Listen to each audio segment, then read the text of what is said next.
I'm Liz Hill. Welcome to Podsnappery, this new video podcast that explores things that I find interesting, unusual, or annoying. I know, it's the name, right? Podsnappery. An unusual name, I know, but let me explain. Podsnappery is an English word from around 1870, referring to a person with a willful determination to ignore the objectionable or inconvenient, at the same time assuming airs of superior virtue and noble resignation. Now, I'm sure you can think of several people who fit this description today, and we are going to talk about them. Since this is our first episode, I thought we might start small. And speaking of small. Okay, well, I am George Santos, Miss DeValder if you're nasty. The newly elected representative of New York's 3rd Congressional District on Long Island is making headlines, but not in a good way. Not only is George Santos, if that is your real name. I mean Anthony DeVolder. You don't even know my real name. My point exactly. What do we really know about him? At the outset, this character represents what most people believe to be a typical politician. Put another way, he lies. A lot. My grandparents survived the Holocaust. I'm a Latino Jew. My mom was a 9/11 survivor. They sent me to a good prep school, which was Horseman Prep in the Bronx. I actually went to school on a volleyball scholarship. When I was in Baruch, we were the #1 volleyball Did you graduate? team. But I put myself through college and got an MBA from NYU. I also founded my own nonprofit organization. Prior to running, I decided to close it. It was an animal rescue. We had a great organization. We were able to save animals, dogs, cats, horses. I've lived an honest life. I've never been accused, sued of any bad doing. Yeah, and that's just the tip of the iceberg. Wait, can we roll that clip back a bit? I also founded my own nonprofit organization. Prior to running, I decided to close it. It was an animal rescue. That's what I thought he said. Founded his own nonprofit organization, an animal rescue. I will name him George, and I will hug him and pet him and squeeze him. The New York Times found that Friends of Pets United, Santos's nonprofit animal rescue, held one fundraiser with another animal rescue organization in New Jersey in 2017, for which Santos charged a $50 entrance fee. The other rescue group that threw the event said they never received any funds, and that Santos made up several excuses for why he didn't have the money. Nonprofit, huh? Give me money, give me money, give me money, give me money, give me money. Clearly, the lies continue. Santos had admitted to being openly gay, but never told anyone he was married to a woman. What a shocker. In 2014, at age 26, this little shit was already a serial liar. He met Pedro Villarva and they moved in together shortly after Villarva graduated high school. I'd call that a red flag. Then Villarva said the relationship broke down as he became increasingly suspicious of Santos, who claimed numerous times he was going to take Villarva to Hawaii and propose, but never did. Villarva believes that Santos eventually stole his phone and hawked it for cash, as seen here in this CNN interview. Does this George Santos, the one that we are now all seeing, sound like the man that you dated and lived with? No, not at all. Completely different person. How so? It's just, at the beginning of the relationship, he was fine. He was so sweet, caring. He actually, he showed, that he actually cared and all. But later on, when I started finding out the lies, I thought that was it. That it was my phone that he stole, that he pawned it, that I believe. The jewelry as well from our friend that used to live with us. And so, the tickets to Hawaii that he had purchased for us to go, where he was planning to be proposing for the 3rd time as well. But the engagement never happened, nothing like that. And that's no cap. Santos, or DeVolder, or whatever the fuck his name is, let's just call him Pinocchio, was actively pursuing an engagement to Pedro Villarva while he was married to Brazilian native, and I hope I'm saying this right, Ualda Vieira, from 2012 until 2019 when they got divorced.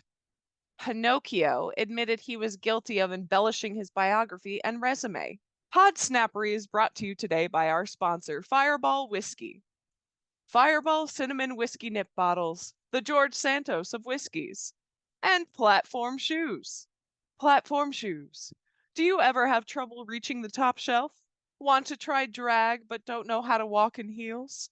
Try Platform Shoes, giving all genders a lift since ancient times.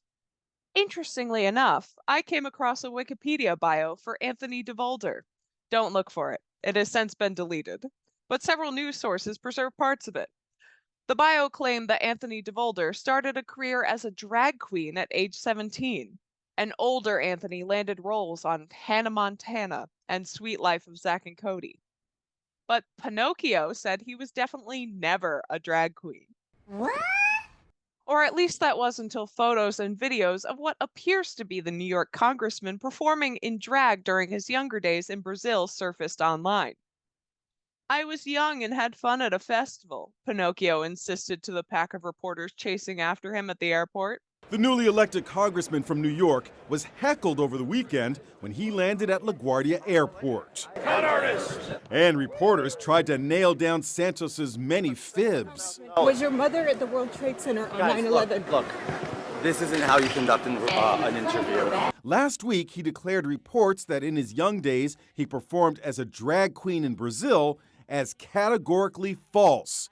Now he has this to say.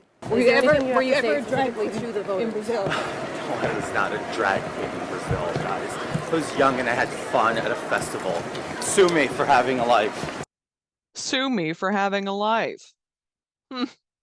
We'll get back to that later. In the meantime, take a look at this photo. On the left is the performer known to friends in the Rio de Janeiro area as Kitara Ravache. On the right is the newly elected member of Congress. No, your vision is fine. They are the same person. Maybe Pinocchio was on Hannah Montana, because he's definitely living the best of both worlds. But the revelations of his apparent drag queen past have left even more questions to answer as he settles into the ranks of a Republican Party increasingly hostile to drag culture. While no Republican members of Congress have directly addressed the Santos drag allegations, drag has become a hot-button issue in the party. At least 8 states have introduced Republican-backed legislation to restrict or censor drag shows, according to the PEN America Free Speech Group. Right-wing groups across the country have targeted drag story hours, where drag queens read stories to children. And parental rights activists have opposed drag events. Many in the conservative media claim they are grooming and sexualizing children. What was supposed to be a quiet reading time with drag queen Panda Dulce ended like this. Did you guys call the cops? It was stormed by 8 Proud Boys who disrupted the event. The incident occurred Saturday, and witnesses who wanted to stay anonymous say the group that disrupted the event was acting aggressively and yelling offensive slurs against the LGBTQ+ community. They came in and they were screaming about pedophilia and saying things like, "We have to save the children." And they were terrifying the children. You've got to be kidding me, right? Like they don't know Christianity and Catholicism has been grooming and sexualizing children for years? Go ahead. Name one drag queen who has had to reach a settlement for sexual misconduct with a child. I'll wait. Oh shit. I don't actually have that much time. Anyway, Pinocchio's own colleague and new bestie, Marjorie Taylor Greene of Georgia, has said the drag agenda is targeting our children. Personally, I think she's just jealous. But don't worry, Marjorie. We all know you are the #1 drag queen in Congress. OMG, did you see Kevin's belt doesn't match his shoes? Psst. I never read the Bible. I just said the drag agenda is grooming kids. That wasn't a joke. You've got something on your shirt. You put Jim Jordan's briefs up there? All of these lies. So many lies. It makes you wonder about what is really true anymore. As for me, it makes me remember the original liar. Not fucking Pinocchio. I'm talking about the original pathological liar, John Lovitz. And then I got a job in journalism, writing for the National Geographic. Yes, I was making $20,000 a month. In fact, I won the Pulitzer Prize that year. Yeah, that's a ticket. But has Lovitz met his match with Santos? Not to be outdone, Lovitz had a moment on The Tonight Show recently. No. I never said I was Jewish. I said I was Jewish. Yeah. No, I did. That's what I said. No, the truth is I'm a part-time Jew. I am. Yes, in my spare time, I'm the Prime Minister of Israel.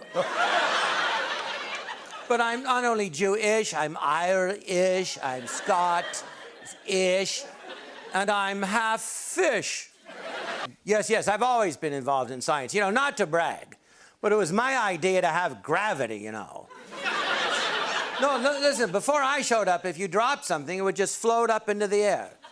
Watch this. You're welcome. Jokes about Santos have been featured on the late night circuit, and he has been brilliantly portrayed by Bowen Yang on SNL. You even lied about being Jewish. No, I said I was Jewish, which is honestly iconic. Okay. I mean, I said that because my grandparents were in the Holocaust. Oh my God, really? Yeah, yeah, they actually knew Anne Frank. My ancestors were the ones that told her, you should be writing this down. I graduated on a volleyball scholarship from Baruch Atah Adonai University. 4 years of Michigan, and I am a proud representative from my district in Long Island, New Jersey. Why Republicans won't condemn you? I mean, they promoted you to 2 committee assignments. Yeah, of course they did, Colin. I'm a team player, and the sport is lies. Now let's go back to that sue me statement. It seems he tempted fate with that self-fulfilling prophecy. The Washington Post and ABC News dropped this bombshell recently. The Washington Post overnight reporting that the Justice Department asked the Federal Election Commission to hold off on taking any actions against Santos with campaign finance violations as the Justice Department conducts its own criminal probe. We know that back in December, federal investigators were looking into his public campaign filings, and there have just been so many questions about his finances. In 2020, when he first ran for Congress, he listed a salary of $55,000. But then in 2022, he claimed he owned millions of dollars in assets. And he first reported that he had loaned his campaign over $700,000. But then just this week, he amended those forms to suggest that maybe that money for his campaign was not actually from personal funds. So all of this just raising so many serious questions about whether he or his campaign could have broken any laws. Did he break any laws? That is a really good question. The Department of Justice conducting a probe is a pretty strong indicator. And now here's another. Resigning committee assignments? That is not a good sign for a sitting member of Congress, and it usually follows legal questions. But what about his new friends? What do they think? He just felt like that there was so much drama, really, over the situation, and especially what we're doing to work to remove Ilhan Omar from the Foreign Affairs Committee. He said that this was a decision that he made on his own. A decision he made on his own? Based on what they're trying to do to Ilhan Omar by getting her removed from the Foreign Affairs Committee? You heard it from the horse's mouth. Wow, Marjorie, that's a good look for you. In any case, it certainly begs a lot of questions. So let's ask a question of our own. Why now? Why resign from committee assignments now? Could it have anything to do with this new criminal probe by the Justice Department? Do some of his lies lead to the breaking of campaign finance laws? I guess we'll wait and see.